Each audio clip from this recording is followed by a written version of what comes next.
Good morning বন্ধু বান্ধৱীসকল, আপোনালোক সকলোকে অসমীয়া ডেইলি ৰাশিফল চেনেললৈ স্বাগতম জনাইছোঁ। আজি সোমবাৰ 2025 ছেপ্টেম্বৰ মাহৰ 8 তাৰিখ আৰু অসমীয়া ভাদ মাহৰ 22 তাৰিখ। আজি তিথি প্ৰতিপদ, পক্ষ কৃষ্ণপক্ষ। আজিৰ জন্ম ৰাশি হৈছে কুম্ভ ৰাশি। আজি সূৰ্য উদয় হ'ব 5:09 আৰু সূৰ্য অস্ত যাব 5:32। এতিয়া আহিছোঁ ৰাশিফলসমূহলৈ। মেষ ৰাশি। মেষ ৰাশিৰ জাতক জাতিকাসকলক ব্যক্তিগত সমস্যাই মানসিক শান্তি ভংগ কৰি দিব পাৰে। মানসিক হেঁচাৰ পৰা হাত সাৰিবলৈ বাহিৰা কিতাপ পঢ়ক। যিকোনো বস্তু কিনাৰ আগতে সেই বস্তুক ব্যৱহাৰ কৰি চাওক, যি আপোনাৰ লগত আগৰে পৰা আছে।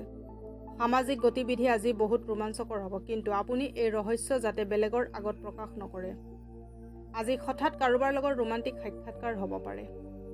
ব্যৱসায়ীসকলৰ বাবে আজি বহুত ভাল দিন, কাৰণ সিহঁতক হঠাৎকৈ লাভান্বিত হ'ব পাৰে। আজি আপুনি গুৰুত্বপূৰ্ণ বিষয়সমূহত মনোযোগ দিয়াৰ প্ৰয়োজন আছে। জীৱন লগৰীৰ ওপৰত কৰা সন্দেহে আপোনালোকৰ মাজত এক নতুন বিবাদৰ সৃষ্টি কৰিব পাৰে। গাখীৰ অথবা দৈৰ সেৱন স্বাস্থ্যৰ বাবে বহুত লাভজনক। এতিয়া আহিছোঁ বৃষ ৰাশিলৈ।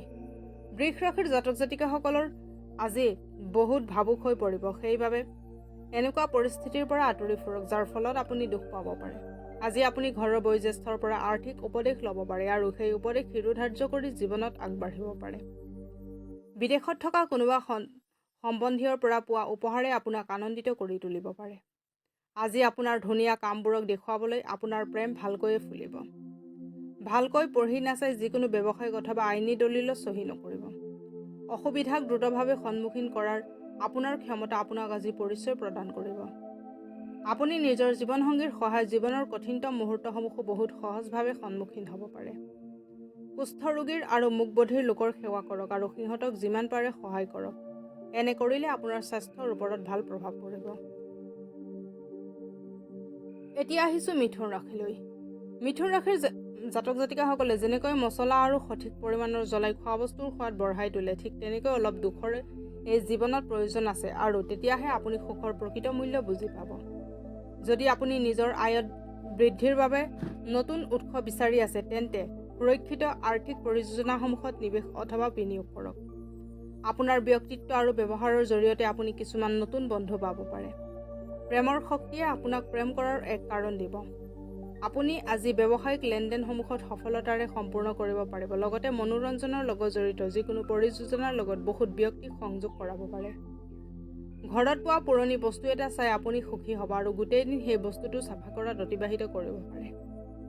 আজিৰ দিনাখন আপুনি বৈবাহিক জীৱনৰ প্ৰকৃত সুখ পাব পাৰে। নদীত মাটিমাহৰ দালি, ক'লা তিল আৰু নাৰিকল প্ৰবাহিত কৰিলে স্বাস্থ্য ভালে থাকিব। এতিয়া আহিছোঁ কৰ্কট ৰাশিলৈ। কৰ্কট ৰাশিৰ জাতক জাতিকাসকলে নিজকে অধিক আশাবাদী কৰাৰ বাবে প্ৰেৰিত কৰক। ইয়াৰ ফলত আপোনাৰ আত্মবিশ্বাস বৃদ্ধি হোৱাৰ উপৰিও আপোনাৰ ব্যৱহাৰ ইত্যাদিও ভাল হ'ব। যেনে ভয়, ঈৰ্ষা আৰু ঘৃণা আদি নকাৰাত্মক মনোভাৱ কমি যাব। যিসকলৰ এতিয়ালৈকে মাহিলী দৰমহা নাই অহা, সিহঁতৰ পইচাৰ অভাৱ হ'ব পাৰে আৰু বন্ধুৰ পৰা পইচা ঋণ ল'ব পৰা অৱস্থা আহিব পাৰে। আপুনি সৰু ছোৱালী অথবা কম অনুভৱী লোকসকলৰ ধৈৰ্য ধৰি কাম কৰাৰ প্ৰয়োজন আছে। ৰোমাঞ্চৰ ফালেদি আজি আপোনাৰ জীৱনত বহুত জটিলতা নামি আহিব। যি ব্যক্তি কলা আৰু ৰংগমঞ্চৰ লগত জড়িত, সিহঁতক আজি নিজৰ কৌশল দেখুৱাবলৈ বহুত সুযোগ প্ৰাপ্ত হ'ব। আপুনি সেইবোৰ মানুহক আজি সহায়ৰ হাত আগবঢ়াব, যিবোৰ মানুহ আপোনাৰ পৰা সহযোগ বিচাৰিব। যদি আপুনি আৰু আপোনাৰ জীৱনসংগী খোৱা বোৱাত অলপ লগাতকৈ অধিক ধ্যান দিয়া আৰম্ভ কৰে, তেন্তে আপোনালোকৰ স্বাস্থ্যৰ ওপৰত বেয়া প্ৰভাৱ পেলাব পাৰে। আৰ্থিক লাভৰ বাবে পিতা অথবা পিতৃসম ব্যক্তিক সূৰ্যৰ কাৰক বস্তু যেনে গুড়, ঘেঁহু, ডালিয়া, ৰঙা জলকীয়া, কেশৰ দি বনোৱা আহাৰ গ্ৰহণ কৰাব। এতিয়া আহিছোঁ সিংহ ৰাশিলৈ। সিংহ ৰাশিৰ জাতক জাতিকাসকলৰ হতাশাই স্বাস্থ্য বেয়া কৰি দিব পাৰে। পুৰণা কথাসমূহ ৰৈ থাকিলে, সেয়েহে আৰাম কৰিব চেষ্টা কৰক। আজি আপুনি মাটিৰ ৰিয়েল এষ্টেট অথবা সাংস্কৃতিক পৰিযোজনাসমূহত ধ্যান কেন্দ্ৰীভূত কৰাৰ প্ৰয়োজন আছে। আজি আপুনি ধৈৰ্যশীলভাৱে চলিব নোৱাৰিব, সেইবাবে সংযমতা ৰাখক, কাৰণ আপোনাৰ দক্ষ ব্যৱহাৰ ওচৰৰ পাজৰৰ মানুহক কষ্ট দিব পাৰে। কিছুমান ব্যক্তিৰ জীৱনত বিবাহৰ মুহূৰ্ত অতি সোনকালে আহিব পাৰে, যেতিয়া নেকি আন কোনোবা এতিয়াহে জীৱন্ত নতুন প্ৰেমৰ অনুভূতি লাভ কৰিব। নতুন পৰিযোজনা আৰু খৰচ কৰাৰ পৰা বিৰত থাকক। আপোনাৰ অতীতৰ লগত জড়িত কোনোবা ব্যক্তি আজি আপোনাৰ লগত সম্পৰ্ক স্থাপন কৰাৰ সম্ভাৱনা আছে। আৰু যাৰ ফলত আজি দিনটো স্মৰণীয় হৈ যাব। আজি আপোনাৰ মা দেউতাই আপোনাৰ জীৱনসংগীক কিছু ভাল আশীৰ্বাদ দিব পাৰে, যাৰ ফলত আপোনালোকৰ বৈবাহিক জীৱন অধিক সুন্দৰ হৈ পৰিব। কুষ্ঠ ৰোগীৰ আৰু মুখবধিৰ লোকৰ সেৱা কৰক আৰু সিহঁতক যিমান পাৰে সহায় কৰক। এনে কৰিলে আপোনাৰ স্বাস্থ্যৰ ওপৰত ভাল প্ৰভাৱ পৰিব। এতিয়া আহিছোঁ কন্যা ৰাশিলৈ। কন্যা ৰাশিৰ জাতক জাতিকাসকলৰ মানসিক স্বাস্থ্যৰ ওপৰত ধ্যান দিয়ক, যি আধ্যাত্মিক জীৱনৰ বাবে আৱশ্যক হয়। মস্তিষ্ক জীৱনৰ দুৱাৰ, কাৰণ সকলো গতিবিধি ইয়াৰ মাধ্যমেৰে আহে। ইয়াৰ দ্বাৰাই জীৱনৰ সমস্যাসমূহ দূৰ কৰিব পাৰি আৰু ইয়ে শুদ্ধ চিন্তাধাৰা দি মানুহক আলোকিত কৰিব পাৰে। আজি আপোনাৰ অফিচৰ সহকৰ্মী কোনোবা এজনে আপোনাৰ মূল্যৱান বস্তু চুৰি কৰিব পাৰে। সেইবাবে আজি আপুনি নিজৰ বস্তুৰ প্ৰতি অলপ বেছি ধ্যান দিব। পৰিয়ালৰ লগত সামাজিক গতিবিধিয়ে আপোনাৰকে ধৰি সকলোকে সুখী কৰিব। আজি দীঘলীয়া সময়ৰ পৰা চলি অহা কাজিয়াৰ সমাধান কৰিব, কাৰণ হ'ব পাৰে কাইলৈ বহুত দেৰি হৈ যাব পাৰে।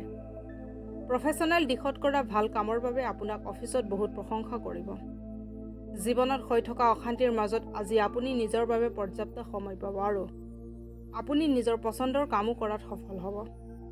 আপোনাৰ আত্মীয়ৰ আপোনাৰ সম্পৰ্কত কৰা হস্তক্ষেপৰ বাবে আজি আপোনাৰ আৰু জীৱনসংগীৰ মাজত সংঘাতৰ সৃষ্টি হ'ব পাৰে। মহিলাক সন্মান কৰাৰ শিকক। অকল পৰিয়ালৰ মহিলাই নহয়, সকলো মহিলাকে সমসন্মান দিয়ক। এনে কৰিলে আপোনাৰ স্থিতি সবল হ'ব। এতিয়া আহিছোঁ তুলা ৰাশিলৈ। তুলা ৰাশিৰ জাতক জাতিকাসকলে লাভ ল'বৰ বাবে ডাঙৰক অতিৰিক্ত ঊৰ্জাৰ ধনাত্মক ব্যৱহাৰ কৰক। আজি আপুনি বহুত সহজতে পইচা আয় কৰিব পাৰিব। অন্য লোকক আগতে দিয়া পইচা আজি ঘূৰাই পাব পাৰে, অথবা যিকোনো নতুন পৰিযোজনাত পইচা লগাই ধন আৰ্জিব পাৰে। আপোনাৰ ঘনিষ্ঠ লোকসমূহে আপোনাৰ জীৱনত সমস্যাৰ সৃষ্টি কৰিব পাৰে। প্ৰেমৰ সম্বন্ধ যদি কটকটীয়া কৰি ৰাখিব বিচাৰে, তেন্তে কোনো তৃতীয় ব্যক্তিৰ প্ৰলোভনত ভুল গৈ নিজৰ প্ৰেমিক বা প্ৰেমিকাৰ বিষয়ে অযথা কথা নাভাবিব। ব্যৱসায়িক অংশীদাৰৰ সহযোগত আপুনি বহুত দিনৰ পৰা পেলাই থোৱা কাম আজি সম্পূৰ্ণ কৰিব পাৰিব। আজি আপুনি গুৰুত্বপূৰ্ণ বিষয়সমূহ মনোযোগ দিয়াৰ প্ৰয়োজন আছে। কোনোবা ধুনীয়া স্মৃতিৰ কাৰণে আপুনি আৰু আপোনাৰ জীৱনসংগীৰ মাজত থকা বিবাদ সমাপ্ত হ'ব পাৰে। এইবাবে বাদ বিবাদ হোৱা সময়ত পুৰণা দিনৰ স্মৃতি সতেজ কৰিবলৈ নাপাহৰিব। পৰিয়ালত সুখ শান্তি বজাই ৰাখিবৰ বাবে ভায়েকসকলক সময়ে সময়ে ৰঙা কাপোৰ উপহাৰ হিচাপে আগবঢ়াওক। এতিয়া আহিছোঁ বৃশ্চিক ৰাশিলৈ। বৃশ্চিক ৰাশিৰ জাতক জাতিকাসকলে অতি সোনকালে দীৰ্ঘদিনৰ পৰা চলি অহা বেমাৰ ভাল হ'ব আৰু সম্পূৰ্ণৰূপে সুস্থ হ'ব পাৰে। কিন্তু এনেকুৱা স্বাৰ্থপৰ আৰু খঙাল মানুহৰ পৰা সাৱধানে থাকক, যি আপোনাক হতাশ কৰি তুলিব পাৰে আৰু আপোনাৰ সমস্যা বহুত বাঢ়ি যাব পাৰে। নিৱেশ কৰাটো বহুতবাৰ লাভদায়ক বুলি প্ৰমাণিত হয়। আজি আপুনি এই কথাটো বুজি পাব, কাৰণ বহুত পুৰণি নিৱেশৰ পৰা আজি আপোনাৰ লাভ হ'ব পাৰে। সামাজিক উৎসৱত সহযোগ কৰাৰ এইটোৱে আটাইতকৈ ভাল সুযোগ, যি আপোনাক প্ৰভাৱশালী ব্যক্তিৰ লগত সম্পৰ্কত আনিব। আপোনাৰ চকুপানী মুচিবলৈ কোনোবা বিশেষ বন্ধু আপোনাৰ কাষত আহিব পাৰে। আজি আপোনাৰ কোনোবা লুকাই থকা বিৰোধী আপোনাক ভুল বুলি প্ৰমাণিত কৰিবলৈ বহুত চেষ্টা চলাব। আজি ক'ৰবাত বাহিৰত যোৱাৰ পৰিকল্পনা আছে, তেন্তে এই যোজনা শেষ সময়ত বাতিল হৈ যাব পাৰে। আজি আপোনাৰ বৈবাহিক জীৱন প্ৰেম, সন্তুষ্টি আৰু আশাৰে ভৰপূৰ হ'ব। ভগৱান গণেশৰ হাজাৰটা নাম উচ্চাৰণ কৰিলে কৰ্মজীৱনত সফলতা আৰু সবলতা আহিব। এতিয়া আহিছোঁ ধনু ৰাশিলৈ। ধনু ৰাশিৰ জাতক জাতিকাসকলে ব্যস্ত দিনজোৰাৰ পিছতো আপোনাৰ স্বাস্থ্য ভালে থাকিব আৰু মা দেউতাৰ সহায়ৰ বাবদ আপুনি আৰ্থিক লোকচানৰ পৰা বাহিৰ ওলাব পাৰিব। এক মজাৰ সন্ধিয়াৰ বাবে বন্ধু আপোনাক সিহঁতৰ ঘৰলৈ মাতিব পাৰে। আপোনাৰ প্ৰিয়জন আজি গোটেই দিন আপোনাক মনত কৰাত সময় অতিবাহিত কৰিব। নিজৰ কাৰ্যশীলতা বৃদ্ধি কৰিবলৈ নতুন নতুন টেকনিকৰ সহায় লওক। আপোনাৰ শৈলী আৰু কাম কৰাৰ এই নতুন শৈলী অন্যৰ মনত আগ্ৰহ আনিব পাৰে, যি আপোনাক আগ্ৰহেৰে গুৰুত্ব প্ৰদান কৰে। আজি আপুনি অফিচৰ কামখিনি সময়ত শেষ কৰিব চেষ্টা কৰিব লাগে। মনত ৰাখিব যে ঘৰত কোনোবাই আপোনাৰ বাবে অপেক্ষা কৰি আছে। এক দীঘলীয়া সময়ৰ পৰা চলি অহা মতভেদ আজি আপোনাৰ আৰু জীৱনসংগীৰ মাজৰ পৰিস্থিতি অধিক জটিল কৰি তুলিব। অৰ্থনৈতিকভাৱে দুৰ্বল পৰিয়ালৰ কন্যাবোৰক সহায়ৰ হাত আগবঢ়াওক। এনে কৰিলে এটা সুস্থ জীৱন লাভ কৰিব। এতিয়া আহিছোঁ মকৰ ৰাশিলৈ। মকৰ ৰাশিৰ জাতক জাতিকাসকলৰ আজিৰ দিনটোত কোনো বাধা বিনা ভালকৈ বিশ্ৰাম কৰিব পাৰিব।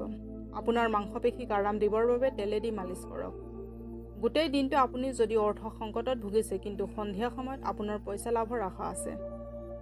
ঘৰুৱা বিষয়সমূহত অধিক সমস্যা দেখা দিব আৰু আপুনি কথা দিয়া ধৰণে এই বিষয়টো গুৰুত্ব দিয়ে যেন। বহুত দেৰিলৈকে আপোনাৰ প্ৰিয়জনক ফোন নকৰি তেখেতক বিৰক্ত কৰিব পাৰে। আজি আপোনাৰ বয়োজ্যেষ্ঠসকল আপোনাৰ লগত দেৱদূতৰ নিচিনা ব্যৱহাৰ কৰিছে। ঘৰৰ পৰা বাহিৰত ওলাই আজি আপুনি সতেজ বতাহত খোজকাঢ়িব ভাল পাব। আজি আপোনাৰ মন শান্ত থাকিব, যিটোৰ লাভ আপুনি গোটেই দিন পাব পাৰে। বেলেগ কাৰোবাৰ কথা শুনি আজি আপোনাৰ জীৱনসংগী আপোনাৰ লগত কাজিয়া কৰিব পাৰে, কিন্তু মৰম আৰু ভালপোৱা আদিৰে বিষয়টো ভাল হৈ যাব। খাদ্যত নিয়মিত ৰূপে মৌ ব্যৱহাৰ কৰক আৰু জীৱনত সুখ কঢ়িয়াই আনক। এতিয়া আহিছোঁ কুম্ভ ৰাশিলৈ। কুম্ভ ৰাশিৰ জাতক জাতিকাসকলৰ ওচৰত স্বাস্থ্য আৰু ৰেখৰূপ ভাল কৰিবৰ বাবে পৰ্যাপ্ত পৰিমাণৰ সময় থাকিব। ধন কেনেকৈ সঞ্চয় কৰে সেই গুণৰ অধিকাৰী আপুনি হ'ব, লগতে সেই গুণৰ জৰিয়তে আপুনি ধন সঞ্চয় কৰিব পাৰিব। সন্ধিয়াৰ সময়ত আপোনাৰ লগত জীৱনসংগীৰ লগত বাহিৰত খানা খাব যাব পাৰে অথবা চিনেমা চালে আপুনি সন্তুষ্টি লাভ কৰিব আৰু আনন্দিত হ'ব। যদি আপোনাৰ অনুভৱ হয় যে আপোনাৰ প্ৰেমিকা আপোনাৰ মনৰ কথা বুজি পাব চেষ্টা নকৰে, তেন্তে আজি আপুনি দিনটো তেখেতৰ লগত কটাওক আৰু আপোনাৰ কথাখিনি স্পষ্টভাৱে তেখেতৰ আগত খুলি কওক। কাম কাজ ভাল চলি থকাৰ বাবে আপুনি আজি প্ৰশংসা লাভ কৰিব। ৰাতি আজি আপোনাৰ ঘৰৰ মানুহৰ পৰা দূৰত থাকি ঘৰৰ ছাদত বা ওচৰৰ পাৰ্কত খোজকাঢ়ি ফুৰাটো পচন্দ কৰিব। আজি আপুনি নিজৰ জীৱনসংগীৰ লগত বহুত ঘনিষ্ঠ কথা বতৰা আদান প্ৰদান কৰিব। সুমথিৰা ৰঙৰ কাঁচৰ বটলত ৰখা পানী খালে প্ৰেম জীৱনত বহুত মধুৰতা আহিব। এতিয়া আহিছোঁ মীন ৰাশিলৈ। মীন ৰাশিৰ জাতক জাতিকাসকলৰ সন্তানে আপোনাৰ মতে নচলিব, যাৰ বাবে আপুনি খঙাল হৈ যাব পাৰে। আপোনাক নিজৰ ওপৰত নিয়ন্ত্ৰণ ৰখা উচিত, কাৰণ খং সকলোৰে বাবে হানিকাৰক আৰু ই বুজাৰ ক্ষমতাক শেষ কৰি দিয়ে। অকল সমস্যা বাঢ়িহে যাব। কোনোবা ঘনিষ্ঠ বন্ধুৰ সহায়ত আজি ব্যৱসায়ত বহুত পৰিমাণৰ লাভৰ আশা আছে আৰু এই ধন আপোনাৰ বহুতো অসুবিধা দূৰ কৰিব পাৰে।